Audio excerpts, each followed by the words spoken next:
After 10,000 miles and 20 or 30 dyno pulls, it was decided to do a fresh hone and ring job. We're going to do some total seal rings. I called Race Tech about the pistons to see what they recommended for removing the carbon. One of the suggestions was a wire brush, and then they had a few other options. I went ahead and put my own spin on it, my own touch, and that included some brake cleaner or equivalent, alcohol, plastic razor blades, wire brush, and then shop quality paper towels. My process took me roughly 4 or 5 minutes per piston. I would start by soaking the top of the piston in the alcohol in a drain pan.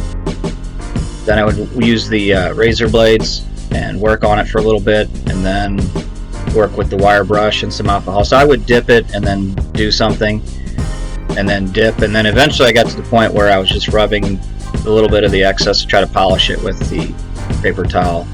I think there's going to be one more step here, and if there is, I'll make another video about how I got them to shine a little bit more brilliant, like they look when they're new.